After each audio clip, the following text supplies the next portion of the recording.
you know, work with Well, it's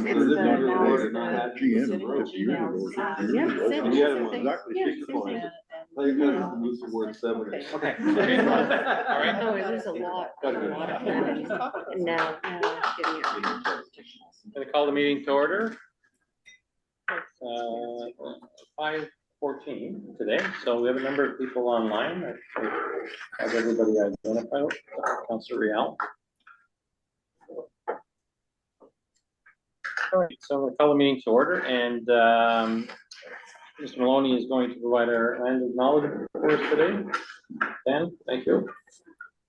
Wonderful. Can everyone hear me okay? Yes. Yeah. Great. We gather on the traditional lands of the Anishinaabe people. We celebrate the Indigenous people and their traditions during this very special time of year, where we celebrate this holiday season of gratitude, sharing, and stewardships of the lands of the original caretakers. We honor the Indigenous culture traditions like the winter solstice tradition alongside Christmas and reaffirming commitment to reconciliation and ongoing respect of the Anishinaabe people. Thank you. Thanks, Dan. I appreciate that. If anybody is interested in doing it for our January meeting, please put your hand up. I greatly appreciate the support there. Declaration of pecuniary interest. Are there any declarations of anything on the agenda? If anything comes up during the meeting, let us know and we'll deal with it at the time. Adoption of the agenda, circulated prior to the meeting. Any additions, deletions? Warden Clark, you moving it? Yes. Mayor Vogel, you're seconding? All those in favor? All right. And adoption of the minutes of November 20th.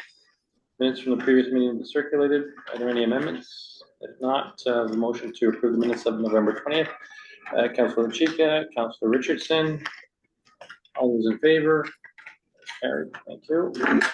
Business arising. So the executive working group, as we discussed in our last meeting, and the issue of governance and how we would handle governance within the organization with respect to board needs, as well as issues, if there are issues with the members of the board, how we would manage that. And we kind of took some time to sit back and think about how that would be best managed. And going to 8 meetings, as it was proposed, we are going to put forward an executive working group. And the policy changes that we already have in place identify the changes that are going to be needed to do that. So again, typically that working group would not be a committee of the board. So it would not bring resolutions to the board forward. It would bring advice to the board on issues that are coming. It would meet monthly. It would be the chair, the vice chair, the chair of committees, and a representative from First Nations as the group, and would meet on a monthly basis to kind of work with our MOH CEO to identify issues that need to be brought to the board and bring forward some suggestions to the board for motions that we would discuss at the board level. So the policy was circulated prior. Are there any questions, concerns on the policy change? Not seeing any hands anywhere. All right, so we are going to look for a motion to approve the revisions of bylaw number 5, which is the duties of officers and management of the Board of Health. A motion to approve the changes. Thank you, Warden Clark. Mayor Kevsky, sorry, I was struggling. Was it one syllable at a time? Hand? Kevsky, 3 syllables. Yeah. See, when last meeting, I had it lined between hand, Kevsky. Didn't have it this time. Thank you. So any further discussion? Motion on the floor. All those in favor of the change, thank you. That is carried. All right, so medical officer of health update. Dr. Piggott's going to give us some updates on a few things. Yeah, happy December, folks. A few things. Obviously, work is starting to clue up for 2025, and we'll look back briefly over this past significant year. It's gone very quickly. Shortly, before we do, I wanted to highlight just a few things from a respiratory virus standpoint, certainly Dr. Bocking, happy to take questions if there are any around influenza, COVID, RSV. So at a vaccination level, vaccines continue to be available, continue to be highly recommended for those groups. So pretty well everyone over 6 months of age for COVID and influenza eligible. And RSV for infants, that program available, as well as then for now an expanded older age population, high medical risk factors, individuals 75 years and older. You may have heard in the media around subclade K of H3N2 influenza A. So certainly looking to be a concerning flu year, very steep and fast peak, which we understand from the data from the province. That flu peak may come in the next couple of weeks. So it's really coinciding with the holidays, unfortunately. And we're seeing a lot of influenza activity and transmission right now. The respiratory virus tracker on our website that looks at various data points for various respiratory viruses is now high, which means we really are in this peak transmission time period. So that's really important to be aware of. Beyond vaccination, I mean, vaccination, again, most important measure, but a lot of the lessons learned and learnings from the COVID-19 pandemic continue to be relevant and apply. Importantly, staying home and trying not to infect others when you're sick. You can and you're encouraged to continue to think about a mask, especially after or during infection. Especially in some of the healthcare related settings, it continues to be required. Masking is effective and can be important, especially where we're in small, tightly packed spaces, poorly ventilated spaces. Improving the ventilation, spending time outside, these kinds of things, helpful as well. From a influenza standpoint, with subclade K, the vaccine is still recommended, is still important, and if not perfectly matched, is still probably very effective and important in reducing the severity of disease, which is important for influenza because we do see about 3,500 Canadians die a year from influenza. And as you would have seen the past week, 3 deaths in Eastern Ontario in children, very concerning. We do see deaths in children. The larger deaths age group obviously is older adults, but we do, when you look back over the last 20 years, see an average of 4 to 5 deaths per year due to influenza in children. That was a number, quite a number in Ontario and very early. So we're watching carefully this influenza season and strongly recommending anyone that hasn't been vaccinated yet to be vaccinated. Beyond influenza and other respiratory viruses, as we approach the holidays, I also think about food safety. Visit our website for advice. If you don't know proper safe turkey prep and handling, in particular, no cross-contamination of the cutting boards, hands, keep the meat away, make sure it's thoroughly and adequately cooked. But our website has lots of information, and our staff are going to be pushing out important messaging through this holiday period leading up to gatherings. Not only staying home when you're sick, but making sure you don't send people home with sickness through the food you cook. Super important. This time of year, also thinking about the cold weather and the work that we do to respond regionally to people to prevent cold weather illness, cold exposure related illness and deaths, which can be very significant, especially for people experiencing homelessness or who may not have adequate heating in their household. So thinking about that population, and we'll be messaging out soon reminders of how to protect yourself, but also just thinking about the kindness we need to reflect and give and share to unhoused neighbors in our region, folks experiencing homelessness, and with thanks to the partners, nonprofit organizations, municipalities, First Nations, leading the way on supports and shelter for people who are unhoused at this time of year. Finally, thinking back to this past year, it's hard to believe that coming up January 1st, we'll be celebrating our 1-year anniversary of Lakeland's public health. So I started writing some reflections, and then you'll have to excuse me, the festive season took over. So please excuse some of the creative liberty in the numbers and details, but but I present to you the 12 months of merger. In the first month of merger, Lakelands gave to us a beautiful, brand new brand identity. I'm not going to sing it. You definitely don't want to do that. But with thanks to our I think we do, yeah. But with thanks to our communications team, the consultants that helped, and especially Liz Stone as chair of IHAC, who helped with Indigenous engagement in it, we have a beautiful new logo as Lakelands Public Health. In the second year, a month of merger, Lakelands gave to us 2 fantastic legacy health units. While we try not now to talk about legacy health units, we are one, Lakelands Public Health. I'm grateful our starting point was 2 great organizations from which to build upon. I think that was really important.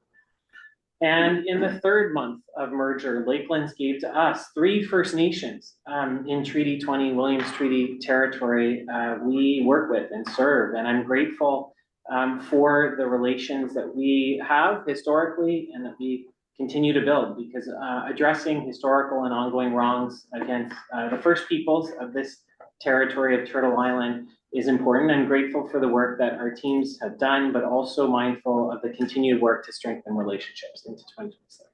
In the 4th month of merger, Lakelands gave to us 4 consultants calling. Okay, more than 4 perhaps, but a number of groups played critical and supportive roles in augmenting our team's capacity and expertise as we created Lakelands Public Health together and we go through the merger work. In the 5th month of merger, Lakelands gave to us 5 diverse municipalities coming together to create this organization, along with First Nations, the 8 regions we serve in Lakelands. In the 6th month of merger, Lakelands gave to us 6 Sigma trainings, excuse the pun on that one, but lots of training opportunities to invest in our teams, not only Lean Six Sigma, but training on how to work with our staff from a labor and leadership standpoint, how to address conflict and have crucial conversations that are needed. But we've done a lot to build capacity and we'll continue through next year. In the 7th month of merger, Lakelands gave to us 7 waves of IT migrations, probably way more than that actually, but now over 90% of our organization is on the same instance, and that's something really that we've been able to lead and do a great job of, and it's going to really make our workflows a lot more efficient. So with huge thanks to our IT times playing critical roles, bringing our teams together and being able to talk to each other on the same system. In the 8th month of merger, our Lakelands gave to us 8 waves of staff hirings and 8 finance quarterly reports. It feels like 2025 had 8 quarters, to be honest. But our HR, our finance teams, and our transformation team, our teams kind of helping with the business end of things, doing tons of work, and deeply grateful for all the hard work to make sure we have the team and capacity and money we need to get our work done. In the 9th month of merger, Lakelands gave to us 9 EPI dashboards merging, not quite all done yet, but getting there, and other planning functions, really helping to support our teams across the organization. In the 10th month of merger, Lakelands gave to us I think maybe 10,000 if we estimate, clients and partners and businesses served by our health protection divisions and infectious diseases, environmental health, clinical services, the various diverse teams, all that we do. And in the 11th month of merger, Lakelands gave to us 11 schools, okay, more than 11, but 11 schools visited and community health programs planned, lots of health promotion and collaborative work with partners across the region to improve the health of residents we serve. And the last one, excuse the real rough math on this, but in the 12th month of merger, Lakelands gave to us 12 squared multiplied by 2 Lakelands Public Health staff. Yeah. About caring, because I wanted to finish just with a reflective note of how deeply appreciative I am for all the hard work that our staff have done through what's honestly been a very challenging year. This merger, certainly, I have full conviction, was still the right thing to do and will improve services for the residents of all of our region. But it's a challenging journey that has taken a toll on our staff, and I wish them health and rest and well-being over the next couple of holiday weeks and into 2026, which I think looks a lot more optimistic as we move forward, do more, and continue to serve the residents of our region together. So there you go. Thanks, and hope that the board would join me in thanking especially our staff for everything that's happened. Back to follow, but you know, as the board chair, the 12 months has gone very, very fast. I didn't think so at the start. We had a lot of challenging things to manage in the first quarter of the year, but you know, the support from this board and the coming together of this board was one of the most important things that we could have done to make this move forward. So I want to thank the board for all the support they've given me over the past year, and the board committee chairs doing a lot of the work in the background to get harmonization sorted out, a lot of things that the other health units haven't done yet. So that just shows the commitment of the members from the legacy boards that came forward to support all of those things to make them happen and to sort of create a situation, as Dr. Pickett says, moving into the next year, more of a smooth ride, things to do still, but certainly a lot of the difficult things, I think, certainly from the board's perspective, as we've managed to get them completed. I want to thank the staff, 100%, particularly very in the early days of comms staff. There was a lot of communications that had to happen, a lot of with the branding, but just communications out there to manage the messaging from the merger and all of those sorts of things.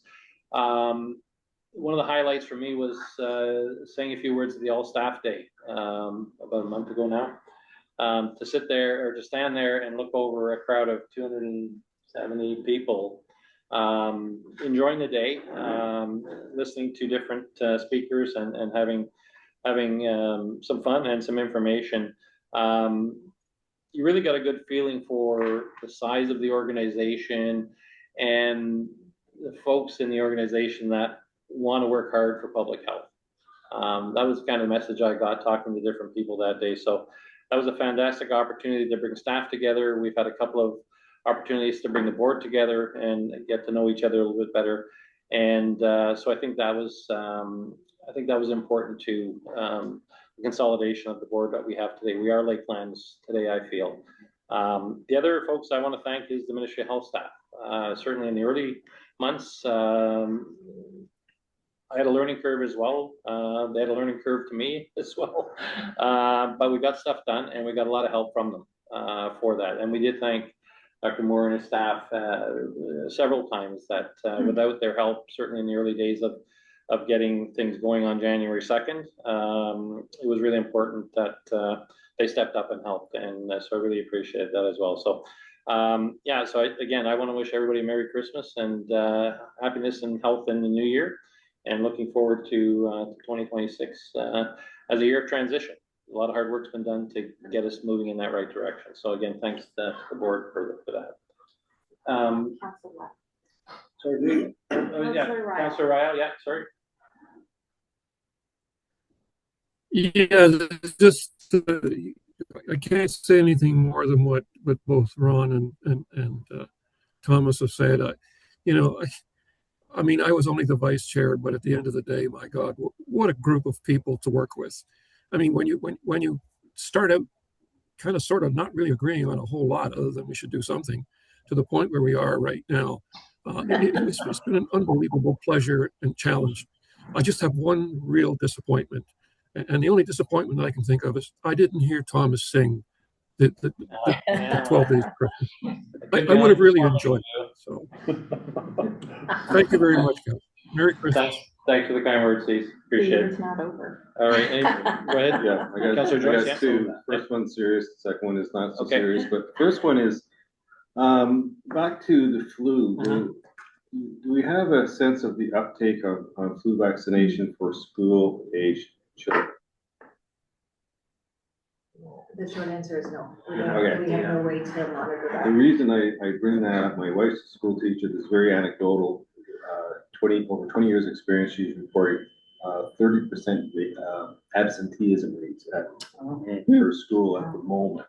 Yeah. It's huge. It's just on fire there. Of course, she goes into this petri dish every day and comes home and Yeah, I'm bringing that. The second one is, I'm glad you brought up turkey. My stepson's offered to host Christmas this year, but instead of learning how to cook a turkey, he's barbecue steak. So Dan's not getting his turkey fix. I'm open to any invitations, and we'll take a chance on however you cook your turkey with, hopefully it's done to the proper temperature. There you go. Thank Yeah, you for the warning there. thanks. Thanks, And that's Andrew. it, yeah. Yeah, Warren Clark. Just to try to accommodate you, one of our municipalities, Asheville, Norwood, Yeah. is having a free dinner. It's all Christmas Day. And entertainment 1 to 4, all volunteer. So I'm sure they will welcome you if you would like a trip. Thank you. There's my Okay. first invitation. And that right there. Good one, yeah. That was announced this morning at our meeting, so. All right, any other comments, questions? Again, I do thank you for the last year. It's been a whirlwind, but I think we've all done a great job getting us to where we are today. So I'm going to ask for a motion to receive Dr. Piggott's update for information. Mayor Logel and Mayor Hankivski. All those in favor? Thank you. That's carried. All right, we're going to move to reports. Number 7. It's the wastewater surveillance for 2026.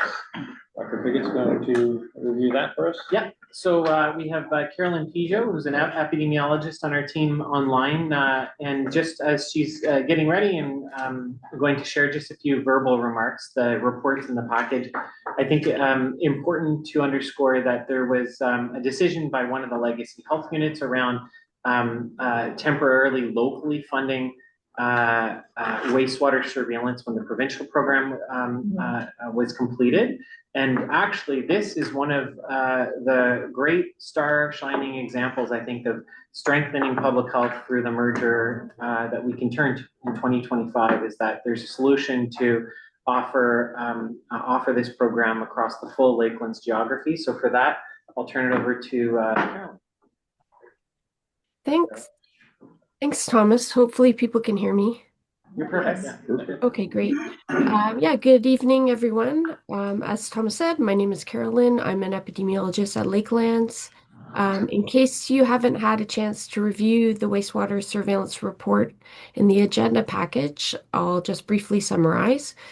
The wastewater surveillance is an important public health tool that helps us detect increases in respiratory illnesses like COVID-19, influenza, and RSV, often before people start seeking testing or care. It's been used for decades and became especially valuable during the COVID-19 pandemic because viral fragments appear in the wastewater days before symptoms appear.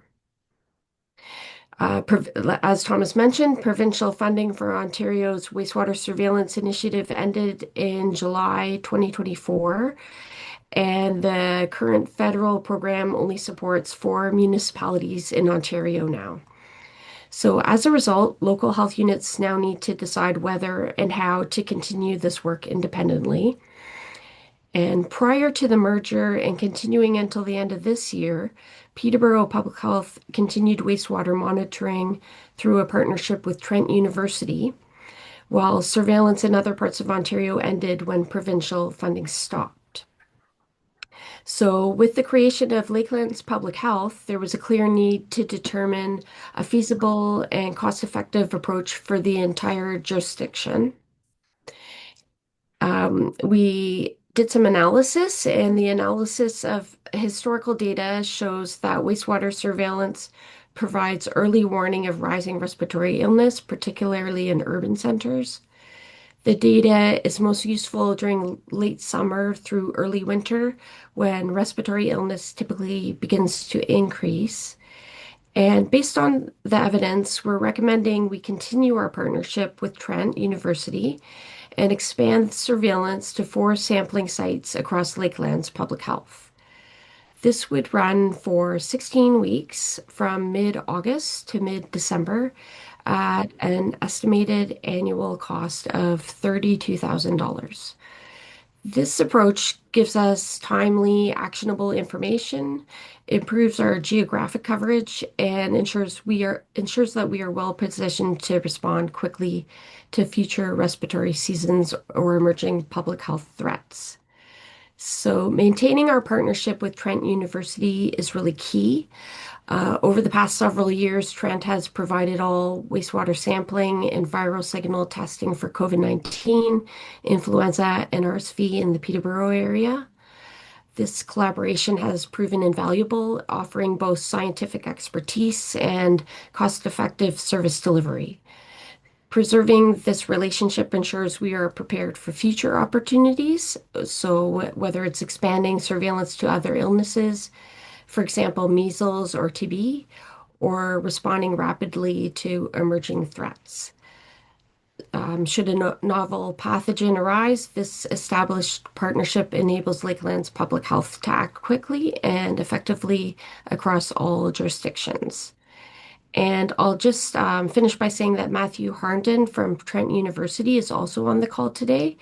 And he's available as well to help answer any questions you may have about wastewater sampling and surveillance. And I just want to say thank you for your time this evening. And are there any questions?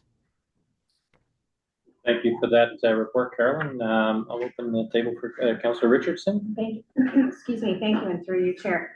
This is the curiosity part for me, is how do we ensure like rural and private wells are captured in the surveillance?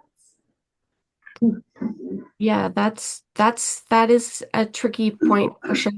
The findings from rural areas are not as reliable, as the data can be skewed depending on where samples are taken in relation to the population, and due also to many households in rural areas not being on the municipal wastewater system.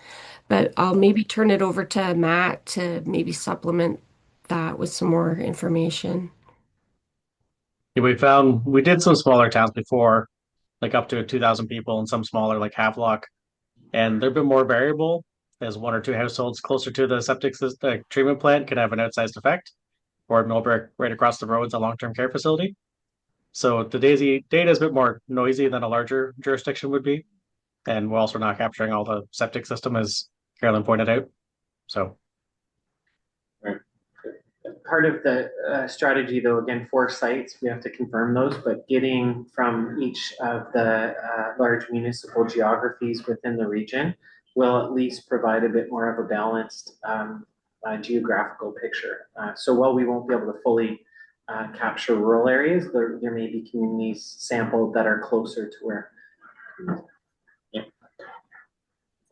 Yeah, sorry, just Yeah. a supplementary on Yeah. that note. So that is the one concern that we see, because obviously geographically we are mostly rural. Right? So, we are looking for that representation.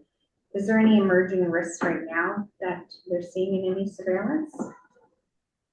We're seeing, so like in the data, so you're certainly seeing some of the pattern of what we're seeing, and we're talking about across the country, but locally we get that data with COVID, and there's also sampling for RSV and influenza as well. So the local data is able to complement some of the other data sources and provide information. So the idea, and again, we weren't bringing sort of more for a decision, but just more follow-up, because that program that was temporarily funded by the board of one of the legacy organizations was funded until the end of this year. That there was a commitment to kind of bring it back to the Board of Health for awareness. So. Warden Clark, and then Councilor Chiki. Yeah. Thank you for this, through the chair. It's very important, because even though it isn't the rural and the individual one-offs, it gives us a sense what is happening in our larger centers, and we're in and out and commingling. So it's great data. My question around this is, why are there only 4 areas that are supported by the province, and how did they get to be one of the 4 and not us? It's actually the federal government. So there's a federal government program through the Public Health Agency of Canada that stepped in when the provincial program finished. Those are Carolyn, help me, Toronto, Kingston, Windsor, London and let's see. I think London, Windsor, Peel. Toronto, so Peel, so not Windsor. Oh, okay. But Yeah, Ottawa, for example, isn't even Yeah. Yeah, There, Yeah. I mean, I think it was a combination of factors that they would have taken, but we are quite far from any of those sites, unfortunately. Centers. So okay, this thank you. data is able to add and complement to that. And one of the pieces for me is this has been a wonderful academic partnership. Yes. That would be such a shame to lose in the context of future emerging infectious disease threats, being able to pivot and add, we have through this program in partnership added a couple other viruses as they were emerging to be able to see. And we know, for example, from work in the United States, they were able to detect polio, something should certainly be eliminated from the Americas through wastewater surveillance, and that can guide some other public health actions. So this keeps the door open to that future ability to add that if needed. Yeah. And certainly very cost effective Yeah. partnership compared to private labs. We certainly wouldn't be able to afford this if it wasn't for Trent and the cooperation there that we've maintained with them. Councilor Chica, yeah. Thank you, Chair Black. Through you, just wanted to say thank you to Carolyn for presenting the highlights of this report, and to Matt for all your work in analyzing a way to be able to increase the scope of this to our entire region. That's really terrific and just thoughtful and generous. And, I was just thinking after we had our training, key strategy number 2 about being leaders in our merger consolidation, that we are leading the charge on this. And this is an example that we could showcase to larger boards of health about being proactive and constructive and building relationships with our academic research institutions. And it's a big thing, and we're seeing that numbers are up, and this is something that's relevant to so many communities. So thank you very much for extending this in a larger scale and in a broader scope. Thank you. Through you, Chair. Thank you for the words, Councilor Chica. Yeah, certainly the relationship is huge, and the data that's going to come out of it. We talked about providing the ministry with the positive aspects of the merger. This is one of them. These are one of the programs that we're going to be able to share that was started in Peterborough and shared to the whole Lakelands region now. Mayor Hankivski. So it's related, but it's a bit of a tangent. I hope you can indulge me, but I've been thinking a lot about how some of the public health changes in the US are going to start impacting us here in Canada. So I'm wondering if the federal government has any plans to start monitoring closer to the border. And second, and this is a question for you, what can we be doing as a public health board to be thinking about, the public health implications of the craziness of the US and the changes that are being made by previously legitimate health authorities there?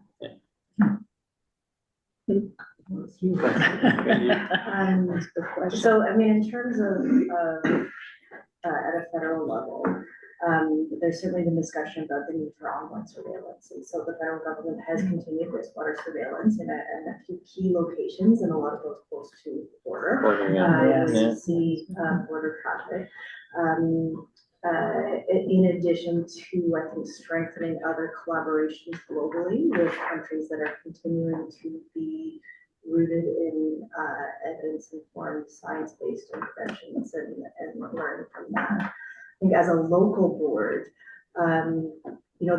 there's core bread and butter public health work that we can continue to strengthen and do, and I think that's one of the most important things. So ensuring that the recommendations that we do for childhood routine immunizations is rooted in the scientific guidance from Canadian communities, strengthening our immunization support services for schools and enforcing the legislation that we do have, and ensuring that all of the meat and potato, bread and butter, whatever we want to call it, of public health is implemented well and strongly. I think further to that, we're certainly aware, and our on various listservs of global public health intelligence. I don't know if intelligence is the right word, but networks that keep us informed related to infectious diseases globally, and what could be presented and how they might manifest. Thanks, Dr. Rock. Thank you. Any other questions for Carolyn? Well, again, Carolyn, from the board, thank you very much for the work you do, and certainly Matthew as well from Trent. We really appreciate the relationship and the ongoing program that we're going to put together. I think looking forward to future reports. Thanks to Dr. Kyle. Yeah, and thanks to Dr. Powell at Trent as well. Thank you. Right, so we need a motion to receive the report for information. Councillor Richardson, Warden Clark, all in favor? Thank you. I'm missing people online. I should be getting them. I can watch for hands for you. Yeah. It's hard. It's hard. Sometimes they're there, sometimes It they're is not. hard, So, yeah. all right. So we move to item 8, which is consent items. There are only a few items, letters, and minutes from the Indigenous Health Advisory Circle for consent items. Anybody want anything pulled? See any hands online? Okay, so we have no. We'll move to motion to pass all of the consent items as presented in the agenda. So I see Dan. He's got his hand up. Oh, Dan's got his hand up. Sorry, go ahead, Dan. Anybody else on screen? Yeah, is it the motion or? Oh, that's the motion, Dan? Just moving it. Okay, moving it. Okay, so we have Dan moving it, Dr. seconded. Stelzer. Dr. Stelzer, yeah. Any further? All in favor? It's hard to see. Thank you, yeah. Counselor, you look like you got a sun lamp on him or something. He's trying to get a tan. He's going in tonight. All right, so, all right, so moving to item 9, which is new business. Is there any new business of the board? Don't see any. No. No. Oh, sorry. Go ahead. Yeah.